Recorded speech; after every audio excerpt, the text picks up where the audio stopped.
I would close my eyes and kneel by my little bed every night and say, Lord, take me away. Lord, take me away very far from here.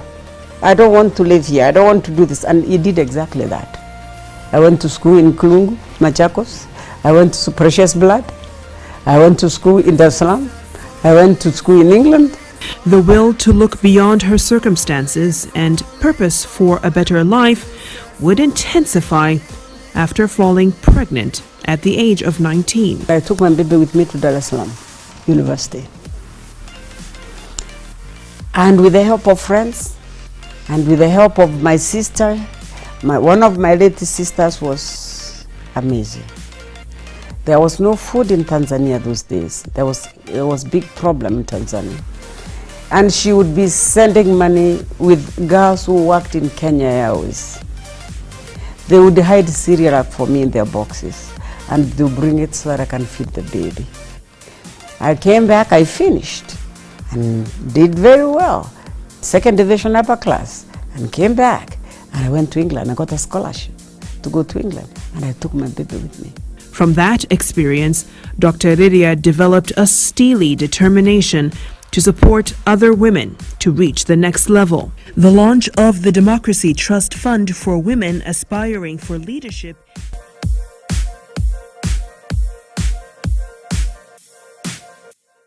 So what are the benefits of education on national development? Education raises people's productivity and their creativity and promotes entrepreneurship and technological advancements. It plays a very crucial role in securing economic and social progress and improves income distribution. Education leads to an improvement in the quality of life and leads to broad social benefits to individuals and the society at large.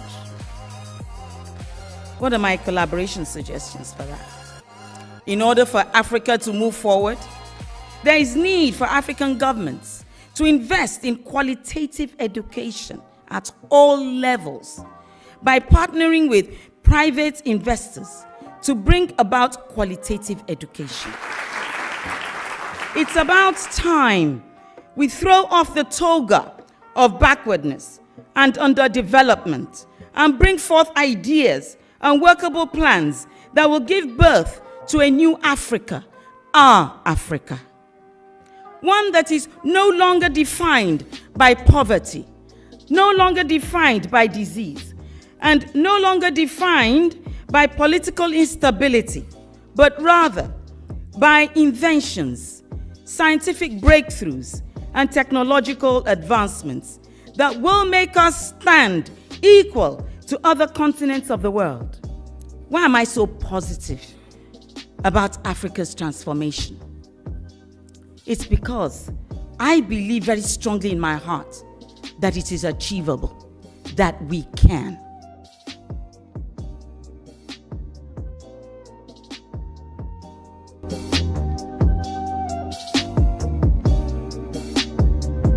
The top three sectors where we've seen that growth come from is, the first one is construction and real estate. We had two big projects that we registered beginning of this year, and that is Vision City, especially with the Rwanda Social Security Board, which had a very big project in Gachuliro as well as Kinyinya. The second sector where we saw the biggest source of investment come from was energy. We had a big deal that we registered beginning of this year, which I'm sure you're all aware of, which is the Pit to Power energy deal from Hakan. Hakan is a Turkish company that contributed a big deal to investments this year. We also last week, as you know, registered another second big deal in energy from India, the Punjloy deal. It's not yet in the numbers that you see here because that happened in the second half of the year. So it's not part of 1.2 billion, but it's something that will be reflected this year as well. And then we have in ICT, $306 million in ICT. And ICT, there are mainly two companies that we registered beginning the first half of this year that contributed to this. One of them, I'm sure you already know, is Korea Telecom, which is joint venture with Korea Telecom from Korea, which is going to be doing, as you all know,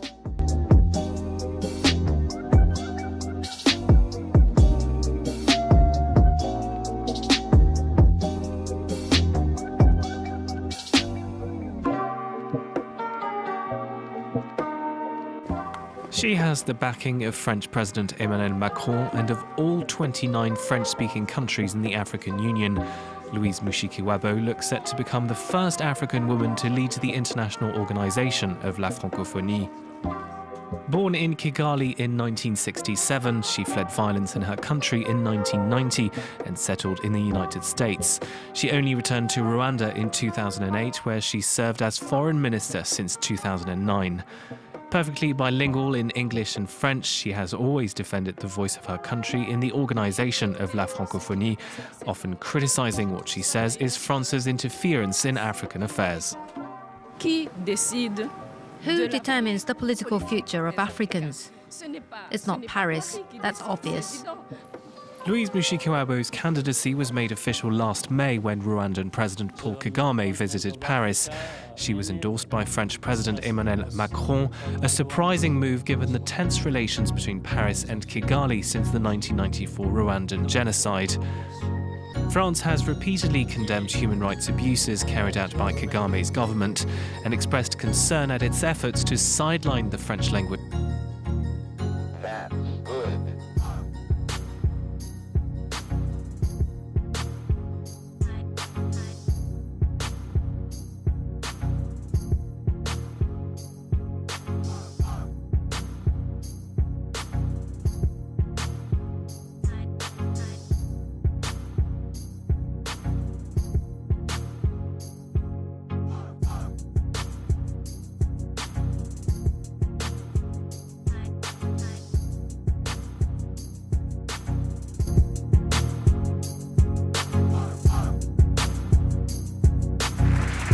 I'm honored to salute the exceptional performances given by the 5 outstandingly talented women nominated for Best Actress in a Supporting Role. Three of them are first-time nominees. All of them are absolutely stunning. Here are the nominees. And the Oscar goes to Lupita Nyong'o.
one vision.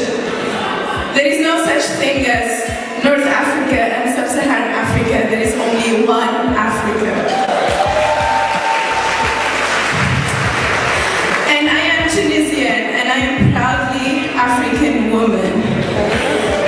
And I dedicate this award to every feminist, Pan-Africanist who believes that the Sahara is meant to bridge us, not to divide us. Because your struggle is mine and my struggle is yours, and together we are stronger. Thank you so much.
walk we have together. We at Elders, we have decided that we are going to engage on this and try to change in a generation. And you know what it means, a generation? It means at least 30 years. We as elders, we are not going to live for 30 years because we are all old. But what we want is to lay the foundations to make sure that memory and others will take up in a much more solid, standing and setting to change exactly those traditions. So I'm saying this because also in the development community, we tend to change agendas very easily. 5 years ago, child marriage was not in the agenda.